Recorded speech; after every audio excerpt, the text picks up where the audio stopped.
Hello, good evening, and welcome to another edition of Cúilín Media. I am Liam White, the Faithful Podcast, joined here tonight by Aaron Prendergast from Gaelic Games Fan TV, and of course, Matthew Hurley, the man behind the Gaelic Statsman channel. Seamus tonight is off on his adventures, so we are without him tonight. Hopefully, he's alive and well, and hopefully, we'll have him back for the episode on Sunday evening. But I suppose, lads, here we are. It's cold, it's damp, and it's December, but yet we still have games to look forward to this weekend. Matthew, I'll come to you first. All-Ireland semi-finals this weekend in the Senior Championship. A chance to go to Croke Park next month and potentially make history for your club. Looking forward to the games this weekend. And I suppose, first of all, as well, have you got all the presents sorted for Christmas? I'll go to the second question first, Liam. No. I'm absolutely no. I'm terrible on that, to be honest. This year, just all stuff getting in the way, like work and stuff like that. Hopefully, over the weekend now, there's less Gaelic games action, and I could just go out into the city or whatever and just buy some gifts. Even though it's the 20th and 21st of December, so it's lastminute.com. But there you go. But anyway, look at the games this weekend. Yeah, it's an opportunity for many clubs to make history more ways than one. I suppose St. Martin's have never won an All-Ireland or even get to an All-Ireland final. For one thing, Ballygunner are hoping to win their second in a few years, second with this crop of players. Slaughtneil hoping to be the first Derry club to ever reach an All-Ireland final, which will be some feat, and they've been at it for so many seasons now. Loughrea hoping to reach their first All-Ireland final since I think 06 or 07. So it is going to be an interesting weekend in terms of that. Imagine if it's a Slaughtneil St. Martin's final, a novel final, like that would be absolutely incredible. I know we had a novel final last year, but that would be sensational in its own right. And obviously there's eyes on the intermediate and junior as well. The junior, obviously covering Kilbrittain throughout the year more than anything. So I'll have eyes on the junior on Saturday. They play David Suncourt Cuddy from Wexford. So really looking forward to that game as well. So yeah, not a lot of action to look forward to. There's only 6 games, but I suppose they are important games to look forward to. And yeah, we're 5 days, what is it, 4 days off Christmas, and we still have action. It's unbelievable, really. And look, we couldn't have a bet any other way, really, lads. No, absolutely. We have a cracking weekend to look forward to, Aaron. I suppose, yeah, the football will be taking the centre stage after Christmas. The hurling is happening before Christmas. I suppose if you were from one of those clubs that are competing in the All-Ireland semi-final, either code, or obviously you have the camogie at the moment, which is going to a replay.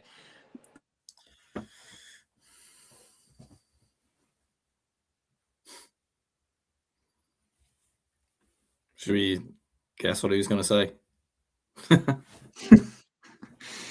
Yeah, sure, I say work away. Yeah, it's not a bad image to freeze on, I suppose. I don't know if he's gonna like cut back in there, but yeah, no, look, I like to take over what he's saying. I don't know what the question was going to be exactly, but yeah, no, look, looking forward to the weekend's games. There's no question about it. It is weird having two like All-Ireland hurling semi-finals before Christmas, and I know we've kind of mentioned it before. It does seem quite unfair on those players, and look, it feels unfair on the junior games and the intermediate games and everything else that's happening this weekend. But look, from a viewing perspective, we've got 2 cracking games. Loughrea Slaughtneil is on the doorstep as well. It's only up the road in Parnell Park, so I might go down and watch it, to be fair. I'm looking forward to it. I think it's definitely. I think both games are kind of set up nicely, like in terms of Loughrea, Slaughtneil. I think if we had Slaughtneil and Ballygunner this weekend, let's say, I think you could see a one-sided game there. You could see one team kind of being very, very dominant over the other. But look, I think Loughrea Slaughtneil, I think, is very evenly balanced. In my opinion. Loughrea, you'd go with certainly as the favourites. But I think Slaughtneil have proved before in the past. And look, we saw Galway clubs lose to Ulster clubs very recently, a couple of years ago, and we remember what Dunloy did. So Slaughtneil will definitely be in the conversation. And yeah, good to have the games back, and look, good to have Liam back there as well now. Or maybe not. Jeez. Can you hear me now? I think so. My God, this is what happens when you live in the bloody Midlands. Terrible Wi-Fi. Right. Well, I have no idea what you said, but I'm glad you said it. Anyway. Well, look, before this goes to disaster again, we'll crack on with the games that are happening this weekend. But before that, we're going to look at a couple of things because we have a couple of comments that are flying in at the moment. So I suppose looking at this comment, first of all, by Peter Griffin. Peter says, hey lads, best wishes to Paddy McBrearty on his retirement, one of Jimmy O's from 2012. Famously played minor and senior on the same day in Ulster. Unfortunately, injury makes the tough call. I suppose, Matthew, I'll come to you first with this one. Paddy McBrearty retiring from intercounty football. It's a real shame. He has a wand of a left foot. He's been one of Donegal's finest ever footballers, and he's going to be sorely missed in the green and gold jersey. Yeah, what a player for Donegal in the past. And yeah, he was a fantastic player, maybe underrated in some quarters by many people. A lot of people would have talked about in that team, Carl Lacey, Michael Murphy, Colin McFadden. But it's worth noting, Paddy McBrearty was still only, 18, 19 years of age under Jimmy that time. He was a sensational footballer. Like, I can remember him, playing against my own county, Cork and Croke Park. He scored 9 points in an All-Ireland preliminary quarter-final, and he was absolutely sensational that day. I think we put 2 men on him. We put Thomas Clancy first, and then Owen Cadigan, and I think another player after that, and they just couldn't live with Paddy McBrearty. He was just absolutely sensational throughout his career, more than anything for Donegal. Donegal legend, I think it is certified now. He's won the most Ulster titles individually for a Donegal player, which is a fantastic achievement. A lot of people might think Michael Murphy, but McBrearty holds that honour with, I think, 7. So, yeah, he was a fantastic player for Donegal and for his club, Kilcar, as well. Obviously, injuries did take over. Like, it was a difficult time for him. And he was only 32 as well, which is quite unfortunate that he ended his career so early on, I suppose. 167 appearances for Donegal, 82 championship appearances, scored 8 goals and 176 in the championship. And then in 2016 and 2019 was his highest tally. So, like, he was absolutely brilliant in fairness in a Donegal jersey. Won an All-Ireland, obviously, in 2012 as well, under Jimmy. And yeah, he was a fantastic footballer and probably one of the greatest of our generation, I would say, in terms of forwards, in terms of brilliant Donegal forwards and things like that. So yeah, he was a sensational footballer, and it's just a shame that he did have to retire so early.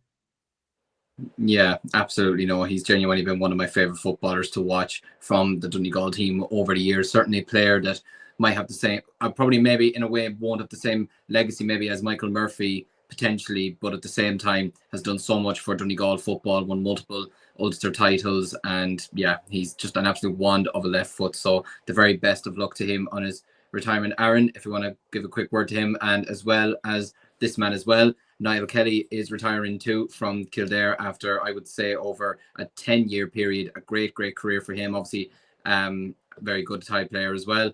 But yeah, a couple of retirements this week with 2 very good players. Yeah, absolutely. Yeah, like the Paddy McBrearty one, I think surprised me a little bit, to be honest. I know he has had injuries and he's been around the block for a good, for a long time. And Matthew obviously ran through his scoring prowess there, and he won I think 5 Ulster titles or something like that in total. So he's an incredible football player. There's no question about that. Didn't play as much last season. He was kind of rotated between him and Oisin Gallen in terms of that kind of 15 position. Made an impact a couple of times off the bench, but was a little bit surprised just given the fact that, look, Michael Murphy's probably given it one more year. There is young players coming through Donegal, there's no question about that, but at the same time, I do think Jim McGuinness and this Donegal team, they want to make the most out of some of the older players and probably give it one more push, one more kind of big year. I don't necessarily think McGuinness is going to be around for the long haul, to be honest with you. Like, I could see him giving it maybe 1 or 2 more years. And I think, look, Kerry are probably the All-Ireland favourites next year, but I think Donegal have a chance. And look, maybe it is injuries. Maybe he just didn't want to be an impact player. Maybe he just wants to play football. And if he's not going to be guaranteed a starter, then maybe he's going to look elsewhere. But yeah, I would have thought to have him as an option just to come off the bench like last season would have been huge for Donegal again this year. And that could be maybe the difference in a big game when you're looking for something. But look, ultimately it's his decision. He owes nothing to nobody. He's been around the block a long time. And with injuries and everything else, you can understand it. And then Niall Kelly, brilliant Kildare footballer, probably one of the more underrated players I think when it comes to Kildare and a tie and everything else. and look, we saw some of the quality with a tie this season, in fairness. And yeah, he's going to be, a miss for Kildare. But look, I'd imagine he'll be sticking around with a tie for a while. And that'll be great for them, going into next season.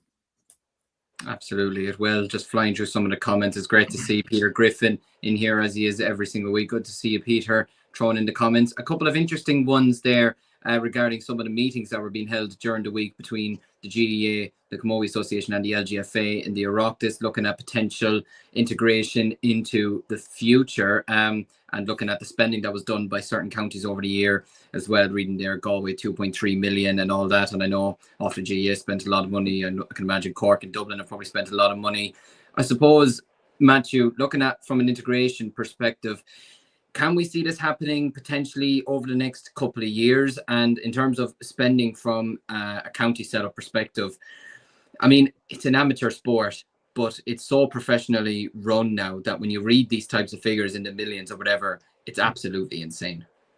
It is, to be fair, and it's hard to see kind of an integration in probably the next while, in all honesty, because I had this discussion with Seamus about a few years ago about sit-down protests and things like that. I remember those in 2023, like they were big kind of news stories back then, and we're thinking, when is this was planned during COVID initially in 2020, and then 3 years later there was the sit-down protests, and then like 2 years later, obviously nothing's really, well, they're edging towards an integration, but at the same time there still isn't concrete evidence that this is going to happen. And I suppose another key story this week was the AFLW players moving down. Like I'd love to know what is keeping the men's players, for example, the brilliant men's players around the island of Ireland, and then the LGFA players leave. Like the big LGFA players, I'm talking the likes of Vicky Wall, Amy Mackin down through the years.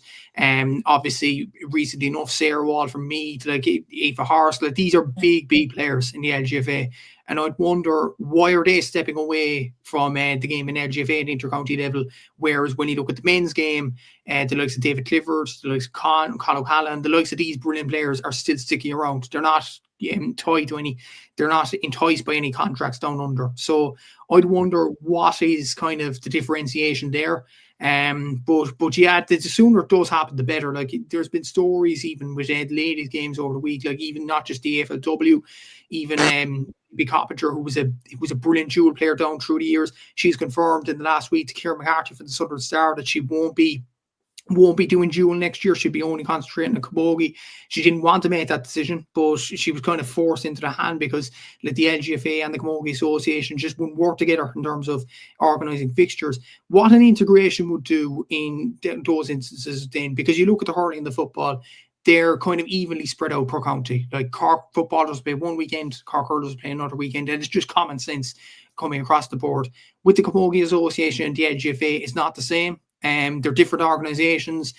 Sometimes you have Cork LGFA teams and Cork Camogie teams playing on the same weekend, and then the dual player ultimately is irrelevant after that. Obviously, Libby didn't want it to come to that situation, but I'd wonder, like, from the AFLW standpoint, will the LGFA players be enticed to stay on the island more? And from a dual standpoint as well, will the Camogie Association and the LGFA actually work together and actually come up with a contingency plan in terms of fixtures and have them at separate times to suit the needs of the players and things like that? Because it certainly wasn't the case with no integration as we have now. I hope it does come in the next few years. I'm really hoping it does. I wouldn't be holding my breath considering this has been planned back in 2020. That's 5-6 years ago at this stage. Will it be planned in the near future? I'm not sure. Like, I think it needs to be planned either next year, 2027 at the very minimum. If it doesn't get planned for then like if it's 2028, like that's a too long gap. That's 8 years, Liam. Let's be honest. That's way too long. So yeah, the sooner it does happen, the better. Looking at how it has developed though, I wouldn't be holding my breath.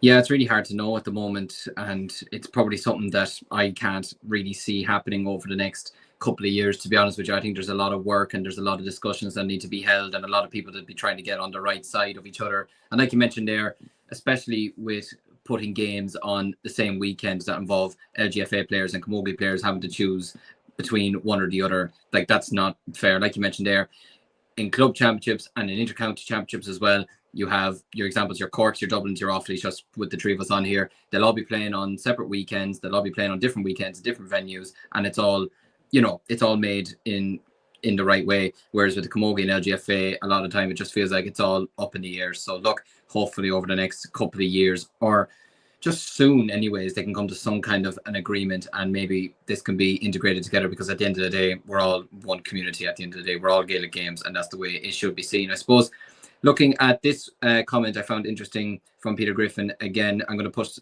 put this one to you, Aaron. Another talking point this week was from Martin Brettany, suggesting the Galway hurling champions enter either the Munster or Leinster club knockouts. Now, obviously, us being Leinster hurling supporters, we've gotten used to Galway being in the Leinster Championship over the last couple of years, because obviously they're not going to be forced to play against the likes of Roscommon, Mayo, Sligo. They're just not up to that level at the moment. It'd be unfair kind of every single year. But in terms of the club championship, we know that obviously someone like Loughrea, they win the Galway championship, they're straight into an All-Ireland semi-final, whereas you get someone from Dublin, from Offaly, from Cork, whatever, they have to go through their respective provincial championships. Can you see a possibility where a Loughrea or St. Thomas's, whatever, could be competing in a Munster, Ulster, Leinster club championship anytime soon? I think it could happen. I think St. Thomas winning the All Ireland a couple of years ago, though, probably maybe curtails that a little bit. Because look, they were in that same boat, and they managed to get over the line. They proved it was possible. But at the same time, look, we saw what happened to them when they played Dunloy a year previously, where they were caught kind of cold on that particular occasion. It definitely is a possibility. I think it would be one of them, though, where, I think the issue you would then have is you're going to have one provincial winner go straight through to an All-Ireland final, and then you're going to have the other two provinces battle it out in that kind of aspect in a semi-final position. So that could potentially become an issue in terms of how you manage that. I know you could do you could do Leinster versus Ulster one year with Munster going into the final and then kind of rotate it. But yeah, I'm not sure. It'd be interesting to see how Turin get on this weekend in the Intermediate Hurling Championship, because I think they're, that we could have something potentially there. We could have something brewing maybe in a Connacht Hurling Championship. I'd definitely like to see them trial it. Look, even if they did it next year and Galway beat them by 30 points, do it again. Run it. Don't just give it one game. Do a trial over maybe a 3-year period, and then we can kind of see maybe how that kind of holds up. And I know it's only an extra game. It's only one extra game. But yeah, I don't really know, to be honest with you, because I think the Leinster Club Hurling Championship is competitive enough and good enough as it is. I think the Munster Club Hurling Championship is very good as it is. Do you need someone else in there, and then you're spoiling? You're going to have a weekend with one semi-final. Yeah, I don't really know how they'd manage it, to be honest. Yeah, it's certainly an interesting debate. Anyways, for one, I'd say keep them away, because we don't need more competition in Leinster than there is already, to be honest with you. And that's not me being salty that we lost in the quarterfinals. But no, it is an interesting topic anyways, and one to certainly come back to over the next couple of years, unless you can get someone like a Turin who are making great strides in the club hurling circles to maybe go to an extra level over the next couple of years. But we'll just have to wait and see. But I suppose now we may as well get into the games that are happening this weekend, and we're going to be starting off with the game between Ballygunner and St. Martin's, picked out as potentially and possibly, I would say, the game of the weekend. And our good buddy, Mr. Seamus Brady, he is alive, he is well, and he's thrown in the comment. Love to see it, Seamus. Hope you're well. Well, lads, apologies, I can't make this one. Who's your player picked to be the key difference maker this weekend? I suppose we'll look at it first of all from a Ballygunner versus St. Martin's perspective. Matthew, I'll come to you first. Obviously, we know the talents of both these teams. We know the real standout players. For Ballygunner, of course, you have Desi Hutchinson, you have Pádraig Mahoney, you have Kevin Mahoney, Patrick Fitzgerald, you have Harry Ruddle, who's really come onto the scene this season particularly. For you, who's the biggest difference maker from a Ballygunner perspective?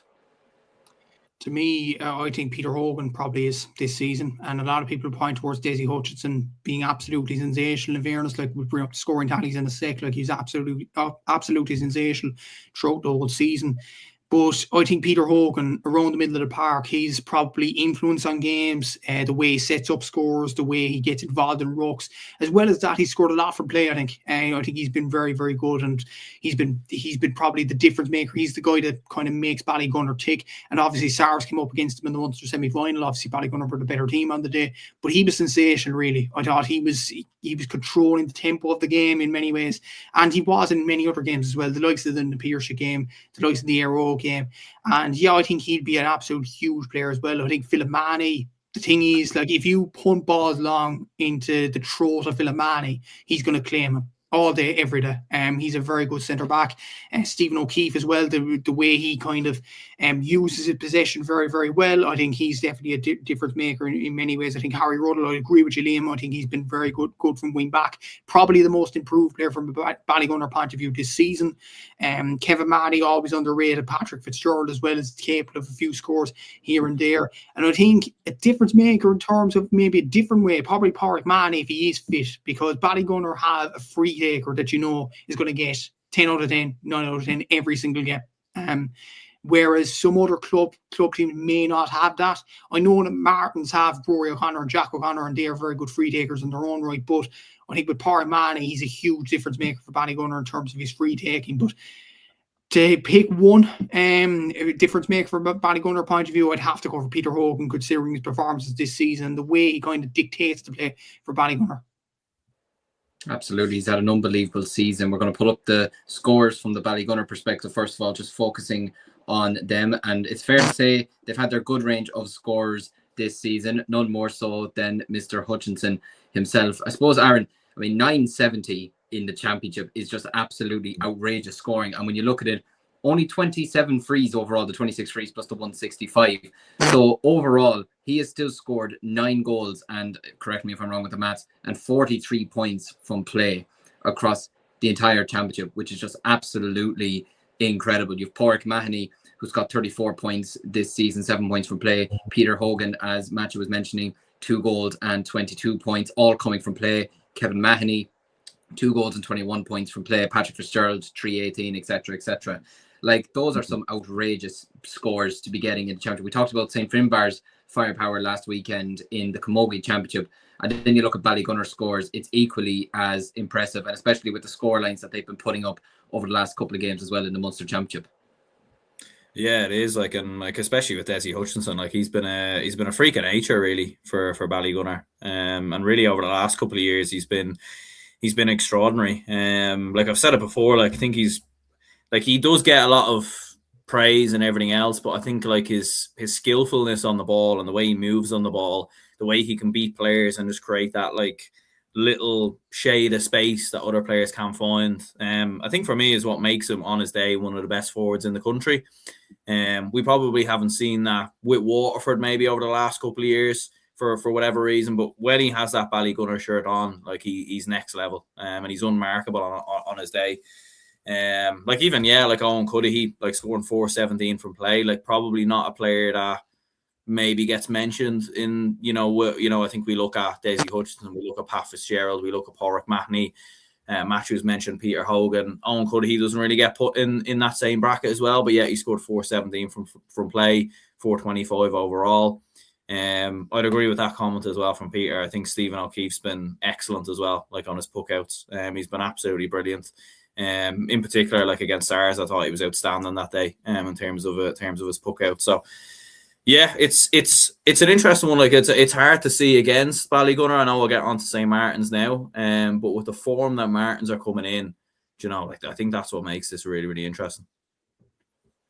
Absolutely, it does. No, you look at some of the talent on the Ballygunner team, but then you look at the score lines of some of their games, Matthew, more than anything. Now, it is important with a bit of context, and look, I would be a strong advocate for this. I don't think the Waterford Championship is that strong. I've seen a couple of games from it. I don't think it's a great championship, and I could be well off saying that, considering, look, I didn't watch every single game in it, whatever. But you do look at the dominance from Ballygunner, and really the only game that they looked vulnerable enough in was in the semi-final, where De La Salle nearly pulled off what probably would have been the biggest shock in the country had they knocked him out in the semi-final. But then you look at the final, 235 in a county final over Mount Sion, 227 over Passage, 324, 327. Like, these are huge scorelines to be getting in your own respective club championship. But then they went into the Munster Championship, obviously very, very much were ran very close by the Piercing in the Gaelic grounds. Obviously beat Sarsfields in the semi-final, where pretty much took care of business against Aero without much of a fuss. Like, they've scored 262 points and 23 goals. They're averaging 224 a game. They're doubling their average between scoring and conceding in every single game. But it probably hasn't helped them with the Waterford Championship. But then you look at them in the Munster Championship, they've played 3 very, very good teams, well-capable teams, and really, they've looked really, really strong. They have, in fairness, and I suppose when you look at their whole journey to the final, they've had only 4 games that the winning margin have been under 10 points. The game you mentioned, the Waterford Championship game against De La Salle, and 3 Munster games. And let's be honest, I think out of those games, I think the De La Salle game, the thing was, and context is very, very important here, Patrick Fitzgerald got sent off in the first half. So Ballygunner were actually down to 14 players. So maybe it was a disappointment for De La Salle not to put them away that day, because that was a major opportunity to do so. So when you think about it, when going through all that, the only 2 sides to put it up to them at stage is the Piercing, definitely in the Gaelic grounds, and having home advantage in the Gaelic grounds definitely helped the Piercing that time. And at stage, it's the Sars game. Like, Daniel Hogan scores a couple of goals, could have gone either way then, and then obviously Ballygunner get a few goals down the home stretch to make it comfortable enough in the end. But like, Sars and the Piercing were the only real 2 teams in the last few years to really put it up to Ballygunner when you think about it. A weird enough stat when you think about it as well. In the last 3 years in Championship Hurling, Ballygunner have only been beaten by 1 team after normal time, not counting penalties or anything like that. Against Sars last year, where Shane O'Regan scores 2-3. Like it or not, that's a ridiculous record. I know the Waterford Championship isn't the most competitive, and I will admit that it isn't great standard at all when you look at it. Like, Ballygunner's B team won the 2nd year of the Waterford Championship, which is a story for, obviously, that we discussed in length on the podcast previously. But like, Ballygunner's dominance in the Waterford Championship is just second to none. You look at the scorelines that they have been putting up. Like, even the second day out, they beat Bricky Rangers. Bricky Rangers only scored 8 points. Like, they didn't concede a goal in their first 5 games of the Waterford Championship. Like I don't know, does that come down genuinely to how strong Ballygunner's defence is, or does it come down to the poor quality in the Waterford Hurling Championship? Probably, maybe a bit of both. There. But the thing is, like, in their next 6 games after those first 5 games, they've only kept a clean sheet in one of those games against the Piercing. And that was a game where the Piercing really misfired in terms of their shooting and all that. So could it be a maybe pathway to victory for Martins? I know we'll get on to Martins in the sec, but their goal scoring, that'll be utterly key. Like, if Rory O'Connor hits the back of the net in the first 2 minutes, could Ballygunner start to wobble a small bit? We'll have to see what does happen. But the record's absolutely sensational. It does speak for itself. Like, a 15-point winning margin is absolutely sensational in its own right. But you are right, Liam, in many ways. The Waterford Championship isn't the best quality. And, like, can Martins put it up to them for the very off? I think they can, but we'll have to see what happens. Absolutely. And I suppose moving on to St. Martin's from their perspective, and I'll go to you, Aaron, as someone who would have been well aware of St. Martin's over the last 2 years, having played Nafina for the last 2 years in a row, beating them this season, losing to them last year in Parnell Park. You look at the scores that they have: Rory O'Connor, a goal and 78 points this season, and you take away the frees and the 65s, whatever, he's still got 19 points from play this year. Jack O'Connor, 4 goals and 31 points, was man of the match in the Leinster final last day. Really stood up for his team when they needed him most. Barry O'Connor, 317. Mikey Coleman, 414, both coming from play. Like, that's 731 from play from 2 different players, which is absolutely incredible. You've Darren Codd, 217, who I think's had a really good season. Even Diarmuid O'Leary, who's normally a defender, scoring 4 points as well, chipping in, etc. and etc. The scorelines go on. But they have their own firepower themselves. And I suppose one thing that probably has helped them when you look at their championship, their pathways to the championship, the Wexford Championship would be probably more competitive than the Waterford Championship, I would say. And that's probably evidenced by some of the scorelines in some of their games. I mean, beating Chevaliers by 5 points, Glen Barntown 6 points. You know, Rapparees beating them by four points in the end. Ratnure St. Anne's 4 points in the county final, etc. So they've probably had it a lot tougher in the Wexford Championship, and then going through the Leinster Championship. I mean, to beat the All-Ireland champions on your own home turf, and especially after losing to them last year, to dispatch Naas the way that they did, a very good Naas team as well, who've been on the up for the last couple of years, and then to take down the ultimate, I would call them, final boss in Ballyhale Shamrocks, in Croke Park especially, in a first ever Leinster final. They've averaged 218 this season, 18 goals and 213 points across the season. They're averaging conceding a goal and 14 points. They can absolutely hurt Ballygunner this weekend. And having had those games, those real competitive games, it'll really stand to them.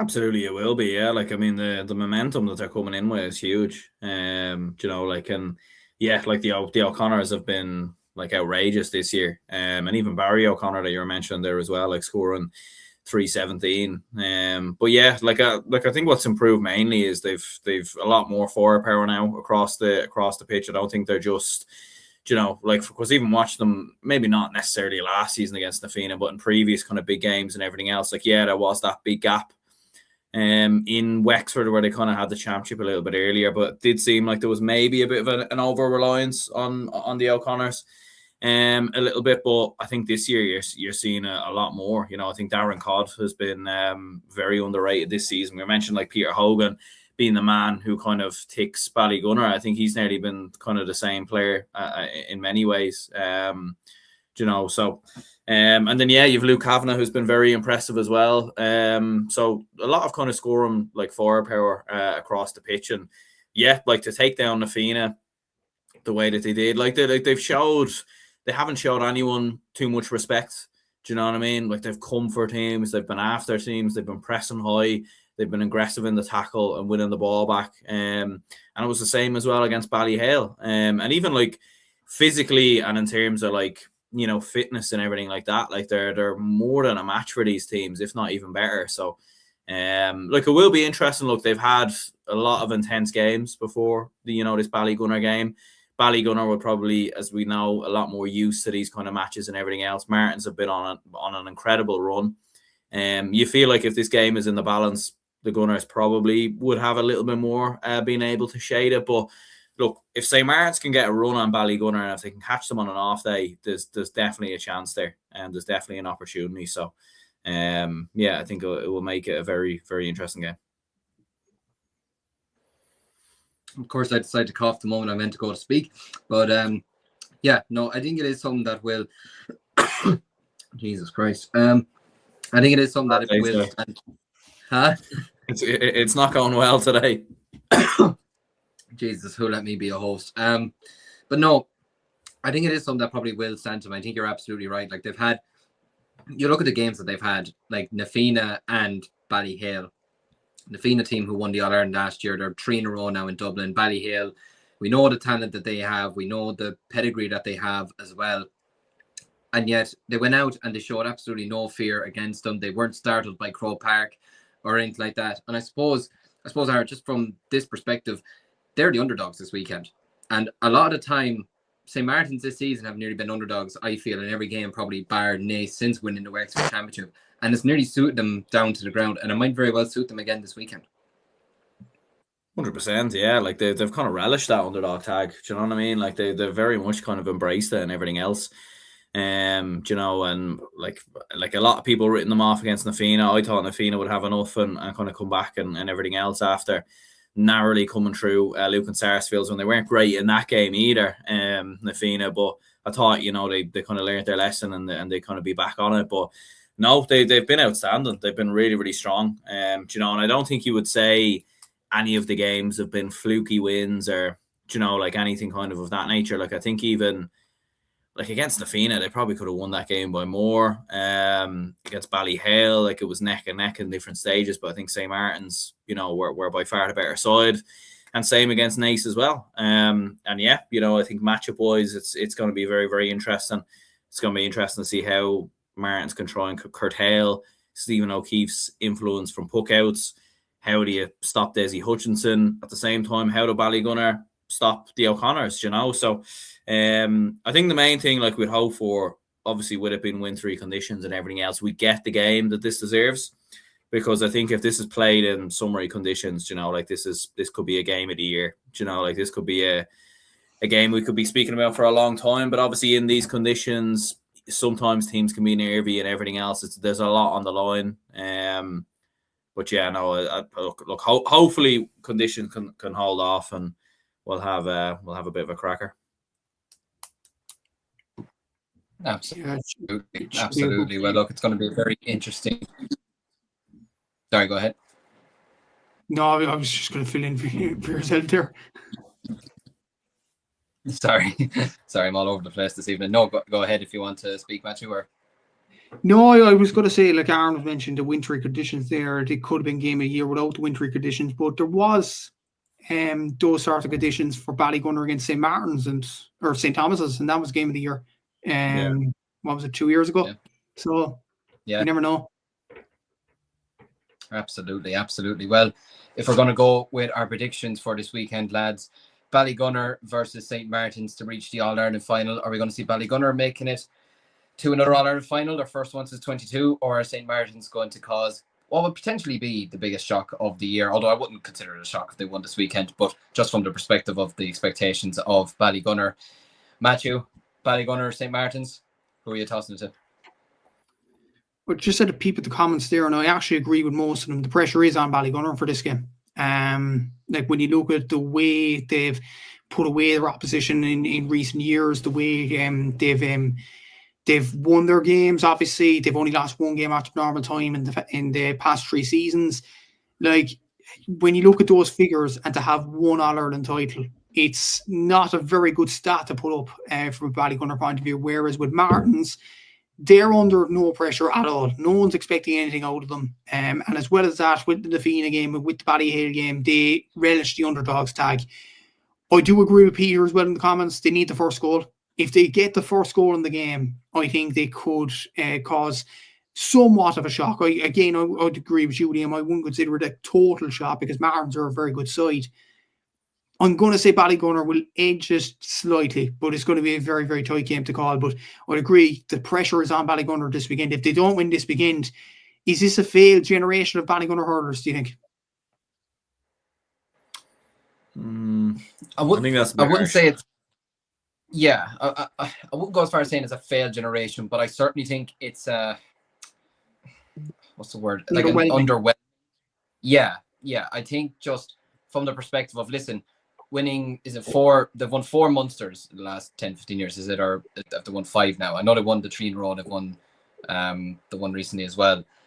So, and winning the 13 in a row in Waterford, winning an All-Ireland, it's still fantastic what they've done and what they could potentially still do over the next couple of years.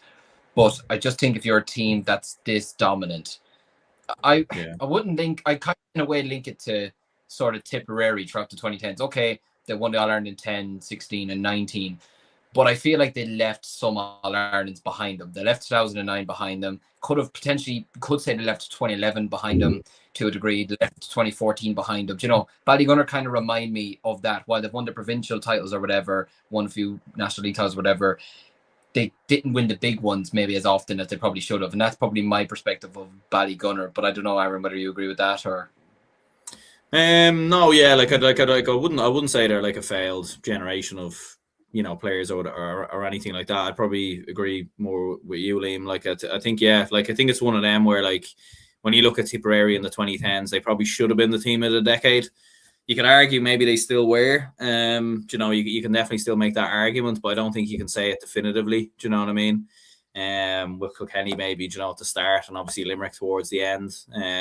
You know, but yeah, like I definitely think, yeah, like I think there will definitely be regrets there, like if they don't get another one over the line, you know. And look, I know there is young lads coming through, but like with the Mahneys and maybe even Desi Hutchinson to a certain extent, you know, they're not gonna be around forever. You know, it's probably 2-3 more years. You know, there's probably going to be a decline maybe with some of those players as well, and everything else. But yeah, no, I would agree as well. Like, you'd look at that one against St. Thomas a couple of years ago when they lost that on penalties. That was very unlucky. You couldn't really kind of disagree with them, you know, for losing that. That was just a little bit of an unlucky one. But there have been a few times I think they have let themselves down in big matches. But and look, if they were to lose this one, I think it would be a bitter pill to swallow, just given the fact that, you know, St. Martin's haven't been a team to get to this stage, you know, on a regular basis. So yeah, I think it would sting if they don't come through this. Absolutely, definitely will. Well, Matthew's going with Ballygunner for this weekend. Aaron, you follow suit, or are we back in the Leinster boys? Yeah, no, I think I'll go with a 3-point win for Ballygunner. I think it'll be one of them where, you know, it'll be tit for tat throughout the majority of the game. I think Martins will have stages where they lead, but I think it'll just probably be in the last 10 minutes where they'll pull away. Like, even I've mentioned it before, like Ballygunner against the Piercy, where they found another percentage to go up on for the last 10 minutes, and I think they'll do something similar here. Interesting. Well, I'm going against the grade, and I'm actually going for a Martins victory this weekend. Yeah, I know I'm going to be laughed at on Monday morning. I know I am, but I'm going to be sticking my neck out there. Well, I'll let you have this weekend off from that perspective. No, I just have a weird feeling that we could be getting deja vu from last year with Sarsfields, or potentially with Thomas's from 2 years ago, only just without the penalty shootout. I just have a feeling like Martins are a real dogged team, and they never know when to give up, evidenced by Nafina, evidenced by Ballyhale Shamrocks. And I think I still, to this day, say that the way that Sarsfields bet Ballygunner last year is that they had a go at them, they ran at them, their work rate was absolutely off the charts, and on a damp, wet, miserable day as well, they got stuck in on a day that Ballygunner had absolutely no interest in doing that. And I just have a feeling if Martins can apply that this weekend, they might just about have enough. And they're riding the crest of a wave as well after winning a first Leinster championship. I'm telling you, winning a first provincial, it can do things to you. We've seen over the last couple of years, but we'll just have to wait and see. So we're going to move on next then to the other All-Ireland semi-final, which is taking place this weekend between the Galway champions Loughrea and the Derry and Ulster champions Slaughtneil. I suppose, Matthew, this is the game that is least talked about between the two games, which is probably fair considering Ballygunner, their previous All-Ireland winner, St. Martin's, after the way they've won the Leinster Championship. For Loughrea, it's been a long time since the Galway final. I can't imagine they've gotten a load of maybe top-notch challenge matches in that time, considering a lot of the top clubs across the country would obviously be finished this time of the year. Maybe they played the NUIG team or the UL teams, or, you know, teams like that potentially, or something like that. But it has given them a chance to rest. It has given them a chance to see what Slaughtneil are like in the Ulster Championship. And they're probably going into this weekend as the favourites to beat Slaughtneil. But what way do you see this going? Just on the thing you were saying there about it's been the less talked about, isn't it a bit weird? Because these two clubs were in the All-Ireland semi-final last year, Loughrea and Slaughtneil. Yeah. Loughrea losing obviously to Nafina, and Slaughtneil falling short of Sarves. So like both of these sides want to get to an All-Ireland final. Like they didn't get there last year. Obviously, both of them, I think, lost by a point as well. So it was just an agonising way to lose. I suppose for Loughrea, it's their second kind of rodeo at this in the last 2 years after winning the Galway Championship for the first time in a long while last year. For Slaughtneil, they've been at this rodeo for years now. Like, you almost feel sorry for the Slaughtneil team with the group of players that they have, like the likes of Brendan Rodgers, with Chris McKay back this year, Shane McGuigan. These sorts of players, yes, they've reached an All-Ireland final in football, and I'm sure they would have been proud of that. But they want to reach it in hurling as well. You've seen with the likes of Dunloy reaching the All-Ireland final in recent years from Antrim. You've seen the likes of, obviously, Lockheed Shamrocks winning All-Ireland titles, I think, in 2009. Like, you have these sorts of stories, and Slaughtneil want to be another Ulster story in that as well. I could see why it's the least talked about, considering both sides don't have maybe as much standout players as Martins or Ballygunner. Like, Martins obviously have the trio Connor brothers, and Ballygunner have sensational players all over the park.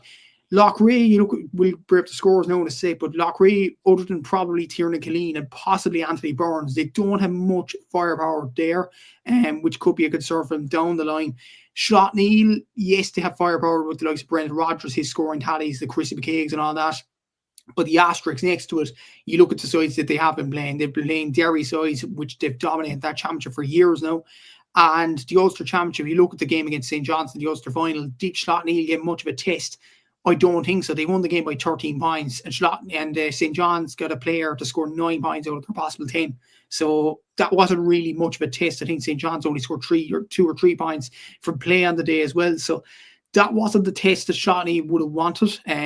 They go to the Portaferry, you could say, and one of the early games against Kevin Lynch's, Slaughtneil haven't really got a test either. So both sides are kind of getting under the radar in terms of tests and all that, in terms of getting ready for that or the semi-final. So it's a quite interesting game. Both sides will have to want, because both sides lost the Ireland at the semi-final last year.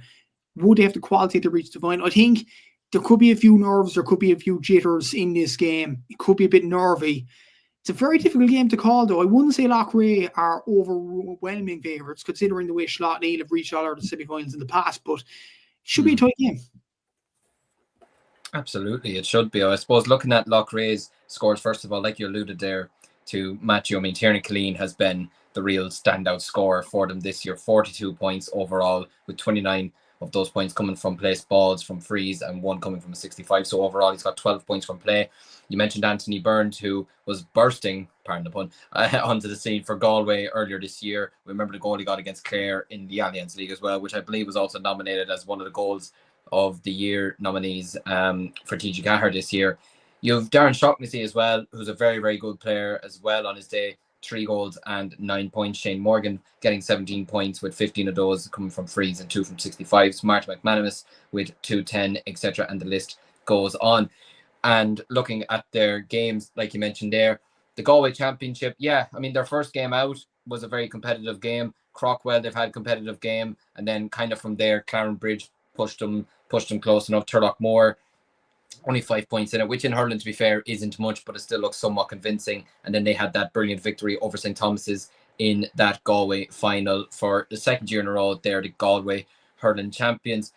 I suppose, yeah, Aaron, that is the thing that would probably worry you from a Loughrea perspective, probably from a Slaughtneil perspective as well, which we'll get onto in a moment. But from a Loughrea perspective, I mean, when your top scorer is 42 points and then your next highest is 3-9, which is 18, it's a small bit of a concern, albeit they haven't played as many games as the rest of the teams that we've mentioned already.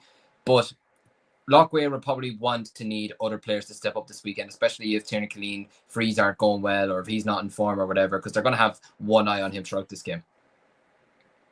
Yeah, 100%. Yeah, and I think that's why it is interesting, because it is two teams who've been quite similar in that regard. Do you know what I mean? Like, there's not a huge amount of scoring power. Like, we were looking at Ballygunner and going through, you know, like some of the forward power that they have, and we were going through the O'Connors, you know, scoring, you know, mental amount of points really.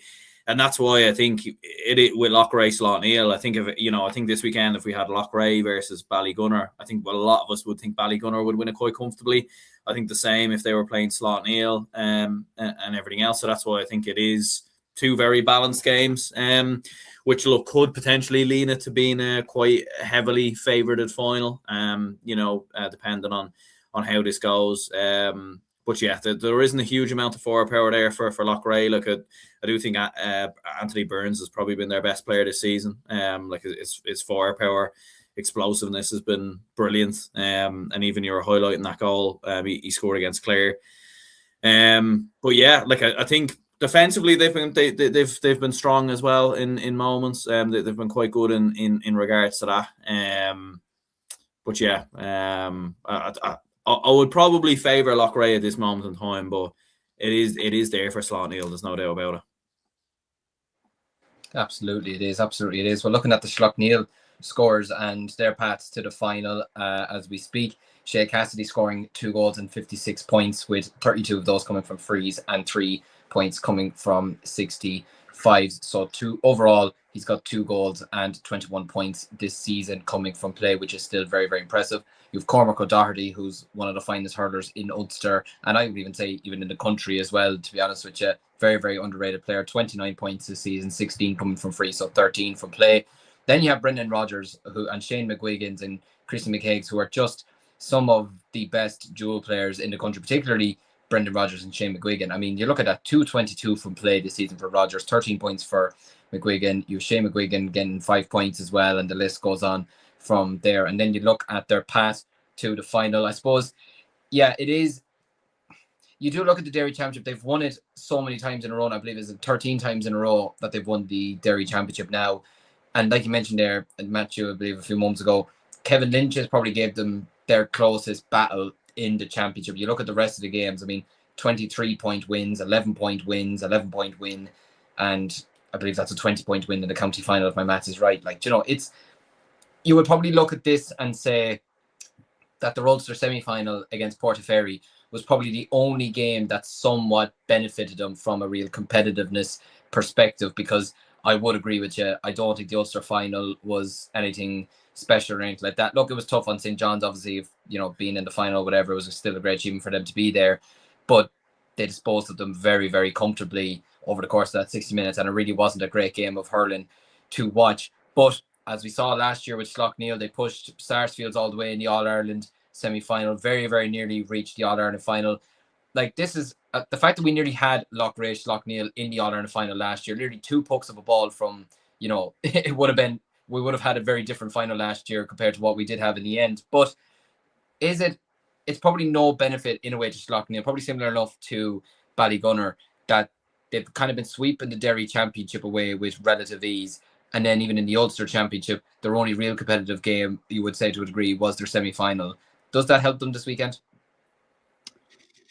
To an extent, probably not. At the same time, you look at Loughrea's journey to the final, and funny enough, I know they've had a bit of a break from the Galway Championship compared to the provincial championships, but their games have been very, very competitive. Loughrea, 1 point win in the final, 5 point win in the semi-final, a point win in the quarter-final, even lost the game at the group stage to Crockwell. So, in fairness, Loughrea have been tested in the Galway Championship game in, game out. So that would benefit them in a way. For Slaughtneil, though, I think the benefit for them is not their championship run, absolutely not. Like, you look at the margins they've been putting up. I think the benefit that they have is experience in All-Ireland semi-finals, because they've been down this road so many times before. Let's not forget, they put it up to Ballygunner, I remember, in Parnell Park a few years ago. So they are capable of putting up to anything. Obviously, in the SARS game, play go into a different universe. If Mark McGuigan strikes that ball into the back of the net past Ben Graham, we would have been talking about Slaughtneil in an All-Ireland final instead of SARS. So they were so close last year. And yes, it was brilliant from my point of view, and SARS winning the game in the end. But look at Slaughtneil players, they were absolutely gutted last year. Like, Shane McGuigan was inconsolable. Brendan Rodgers couldn't, he's like, how many more times are we going to lose a semi-final? Cormac O'Doherty was the exact same. Like, you feel sorry for these players that have given so much to Slaughtneil down through the years. So, in a way, they probably... I don't think it's written in the stars in terms of getting to All-Ireland finals and winning All-Irelands, but at the same time, I think out of these two, Slaughtneil probably deserve an All-Ireland spot more than Loughrea, considering their performances over the last few years. I don't know what you think about that, but I think this Slaughtneil team had been down this road so many times before, and they just want to get over the line and get to an All-Ireland final. Like, it's amazing to think that I figured out over a few weeks ago that no Derry club has reached an All-Ireland hurling final at senior level, which is sensational, because Slaughtneil have been thereabouts for a number of seasons. Even Ballyhead Shamrocks had a tough against them. I remember Loughrea a few years ago. Like, they aren't an easy team to play at all. And I think with the game being on in Parnell Park, it might actually suit Loughrea though, because I think being in Leinster, it might suit Galway players more than the Ulster players. Now, if this game was played in Kingspan, Breffni and Cavan, which I think probably should have been played there, I think it would have suited Slaughtneil more, because it's an Ulster venue and they'd be probably more used to it. But yeah, it's a very difficult game to call. But I think what benefits Slaughtneil is basically their semi-final experience, and the fact that Loughrea haven't got their semi-final experience under their belts. Just on Aaron's point about Anthony Burns being Loughrea's main player, he probably was last season. I don't think he has been this season, though. He got sent off in one of the Galway games I was reading during the week. He's only scored 3 goals and 7 points from play, which isn't really up to standard, I would say, considering Anthony's performances over the past year. So I would say probably Tiernan Cúilín is probably their best player from a Loughrea point of view, possibly Shane Morgan from centre-back. But yeah, it's an interesting game, but yeah, it's a very interesting one to call. Loughrea are probably the favourites in terms of quality, but I think Slaughtneil, in terms of their experience in semi-finals, might have the upper hand, but we'll have to wait and see again.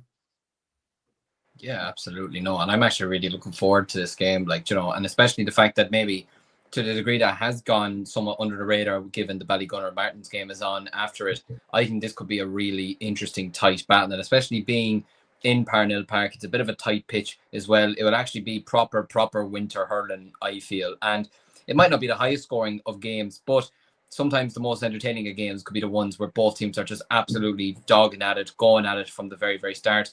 And like Matthew was mentioning there, Aaron, it was one potential puck of a ball last year that denied Slaughtneil an appearance in an All-Ireland final. And for them, for a Derry club to be in the All-Ireland final, to try and go and win an All-Ireland title, like you mentioned there, we'd seen it with Dundee over the years being in All-Ireland finals, Lockheed Shamrocks being in All-Ireland finals, etc. Royal Cushendall pushing far in the championship as well. For an Ulster team and a team from Derry to be getting to an All-Ireland final, the motivation will be absolutely off the charts this weekend.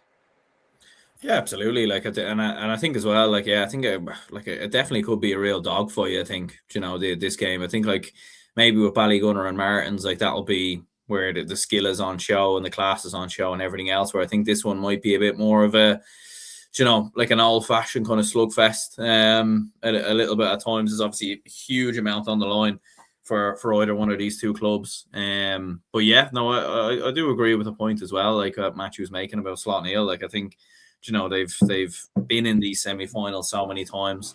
Obviously, with some of the players that they have, you know, they're not going to be around for forever. Maybe it does feel like now or never. Like maybe this might be their best opportunity potentially at getting to an All-Ireland final and potentially winning an All-Ireland. And yeah, like I'd probably shade it to Loughrea, you know, by the smallest of margins. And I think the main difference really is just the quality of opposition, in my opinion. I know Loughrea haven't played in a while, but look, there would have been A versus B games. There would have been challenge matches probably somewhere in there as well. I know obviously you can't prepare for the same intensity of an All-Ireland semi-final, but, you know, with Slaughtneil, I do agree as well. Like Portaferry, St. John's, probably the only two decent teams that they played. One of them, they beat them very, very comfortably in St. John's. Like, so, I have a funny feeling this could be a game where Loughrea probably start the better, start the sharper, and Slaughtneil are probably caught out a little bit by, you know, the skillfulness of this Loughrea side. I think Slaughtneil will pull it back towards the end of the second half, but I think Loughrea will just about do enough to hang on. Interesting. Matthew, you concurring or we sliding it to the Derry opposition? You know what? The thing is, maybe this is a bit of my heart talking. I think Slaughtneil will get over the line this weekend because simply they're all Ireland semi-final experience, and you can't go to the well so many times and end up at the losing side the same number of times. Like eventually the nut has to crack sometime, and I feel like it could crack this weekend. Possibly considering Loughrea's, I know they played in the final last year, but possibly their lack of experience in All-Ireland semi-finals. I'm going to slide it to Slaughtneil, but just about. But maybe it was just looking at those players last year and just feeling like, yeah, obviously you were delighted SARS got over the line, but I was looking at those players, the likes of McGuigan in particular, and I was thinking, when are they going to get to an All-Ireland final? When are they going to break that glass ceiling? I'm kind of hoping it's this weekend because those players deserve to play in Croke Park for their club. The service they've given over the last few years. So I'm going to go for Slaughtneil to win the game. Wouldn't be surprised if Loughrea do, but I think Slaughtneil might edge it. Interesting. Well, Aaron, I've been on your side the last couple of weeks, but I'm actually going to be on Matthew's side this week. I do apologise.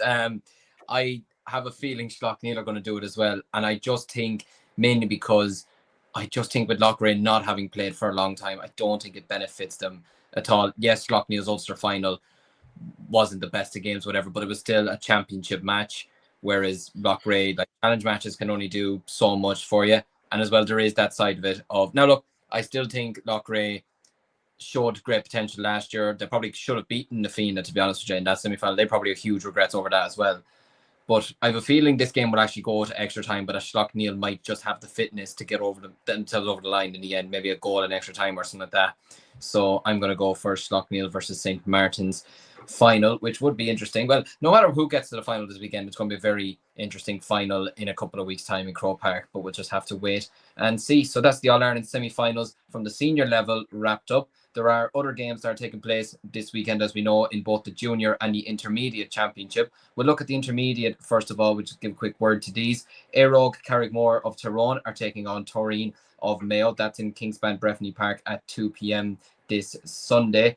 And in the other game that's taking place in Laois Harrow Park at 2 p.m. Both these games, by the way, are on Sport TG Cahir as well. So shout out to them for showing these games as well. They're doing a great service all year for the club championship.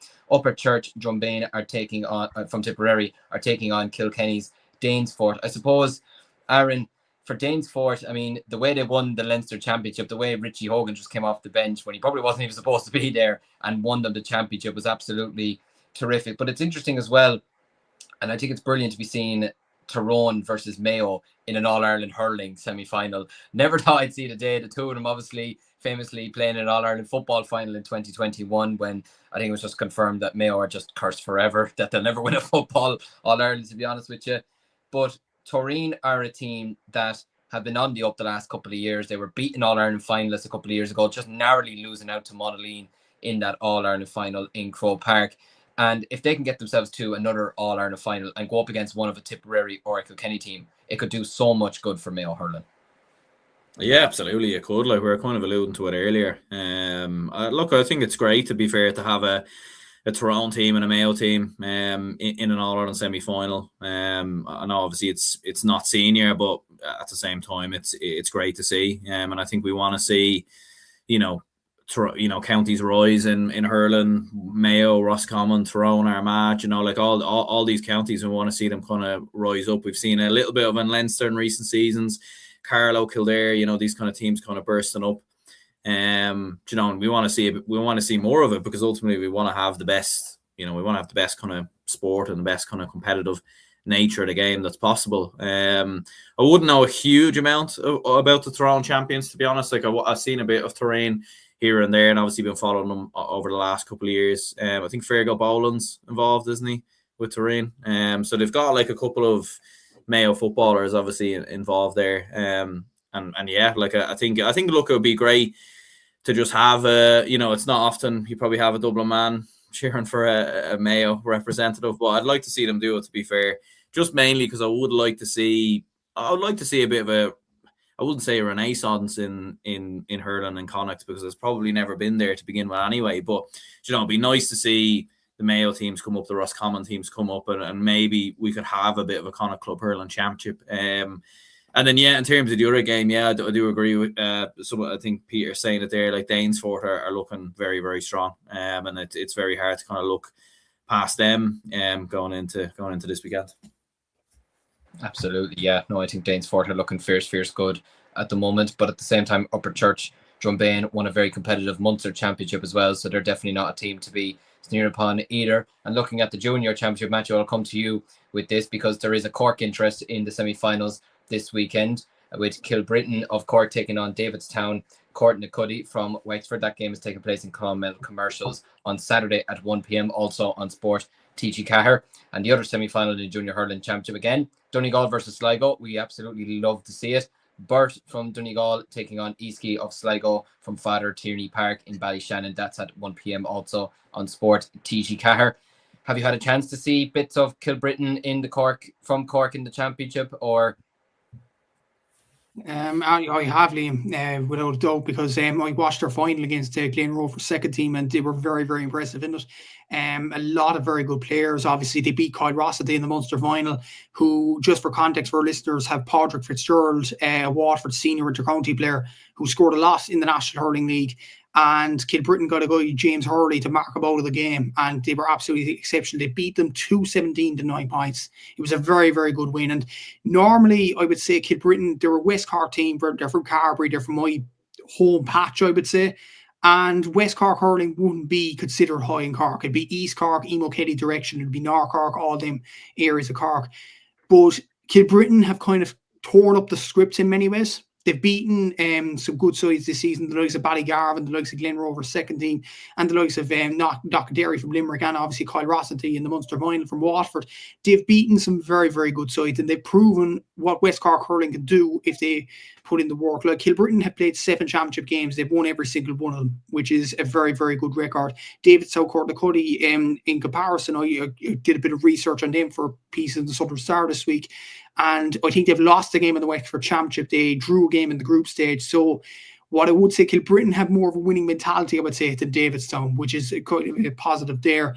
Mark Hickey scored 1 goal and 56 points across the whole, including Cork and Munster, which is very, very impressive from him. He's been brilliant. Their captain might be a familiar name, Philip Wall. He's actually Jamie Wall's brother, and he's Kate Wall's twin. Kay Wall, who plays for the Bars, obviously, last weekend against Atton Rice. So he's from an esteemed family, and he's a very, very good player. Obviously, I interviewed him after the Cork final win over Glen Rovers second team. And obviously, it was a very good interview in the Southern Star. I did another interview with Bertie Butler on the Star Sport podcast as well. And hopefully there'll be more interviews to come after Christmas with this Kilbrittain team. Like, they've been absolutely sensational. Joe Ryan's been brilliant in coaching this team as well. Obviously, they do have other great players, stand-up players and things like that as well. The likes of Ronan Crowley. Like, they do have some brilliant players. Josh O'Donovan, brilliant players all over the pitch. And hopefully they can get over the line. Like Davidstown have some decent players. David Dunn, a former Wexford inter-county hurler who won the Leinster Championship in 2019. He scored 8 goals and 10 points in the last 7 games. So that's very, very impressive from him. Experienced campaigner. You have some very good players. All Doyle's there, and Joe James and Porrick. You have Brian Smith, Oisin Hayes. So you have some decent players in the Davidstown Court and the Cuddy team, and they beat Barrow Rangers from Kilkenny, and Kilkenny clubs will be really strong in this grade in junior. So they are going pretty well, and they won the 3rd tier of Wexford Hurling, whereas Kilbrittain won the 5th tier of Cork Hurling. So there might be a bit of a gap there. But judging by Kilbrittain beating Waterford's 3rd tier champions in Kyle Rossity, I feel like they'll have enough for David. So I think and I hope Kilbrittain will get over the line this weekend. The best of luck to all the players involved and everybody involved there. And hopefully Kilbrittain can make it to the Holy Grail in Croke Park. Look at the other semi-final, Aiski against Burt. Obviously, Aiski do have experience. They reached the All-Ireland final a few years ago in junior, playing Ballygunner, coincidentally from Cork. They lost that game, but they do have the majority of the Sligo inter-county team, including Andy Kilcullen, who scored 7 goals and 81 points, I think. Yeah, 7 goals and 81 points for Sligo this season across Nicky Rackard and Lee this year, which is absolutely exceptional. He's a very, very good hurler. And let's be honest, if he was from any other county, any higher tier county than Sligo, he'd be talked about a lot more. He's a very, very good player. They do have the majority of the Sligo team. They've won the last 5 Connacht championships as well, so they're a very good side. And you look at Burt from Donegal, they lost the semi-final to, I think, Setanta in the senior championship in Donegal. Now, because Donegal has only 8 senior teams, I think only 8 hurling clubs in general, they're forced to have one of their senior championship teams to compete in the junior championship, which isn't any harm, I guess. But Burt are competing in it. They won the Ulster Championship. They won the All-Ireland quarterfinal against Thomas McCurtains from London as well. So they're under some very good form. Liam McKenny's a probably main player from them, a very good player from Donegal as well. I'd probably say Aiski will edge it because of like their experience at this level and obviously reaching All-Ireland finals before. We'll have to see what happens, but I'm just hoping all the best for Kilbrittain and hopefully they'll get to the All-Ireland final. Absolutely. Well, we're wishing the very best of luck to all the players across the weekend in what is the final weekend of club games in the country for 2025. It's been a very emotional year for the club championship. It's been an emotional year in Gaelic games in general, and hopefully 2026 will bring much of the same excitement. So that's another episode wrapped up for Cúilín Media this evening before we all start getting delusional. That was around an hour and 10 minutes. We start usually going a bit bonkers. So my thanks to everyone who has tuned in this evening, everyone that's left comments and interacted with us. It really does help the channels. It really does help the show. So thanks a million to everyone who tuned in on this dull, wet Thursday evening, listening to us for the last hour and 8 minutes. Thanks to Matthew for tagging on. Thanks a million to Aaron as well. And thanks to Seamus for throwing in his comment. And hopefully he's having a wonderful evening in Dublin this evening. We'll be back Sunday night to look back on the games, the action from the weekend's games. But until then, enjoy the next couple of days and we'll see you again on Sunday evening. Instinct, baby.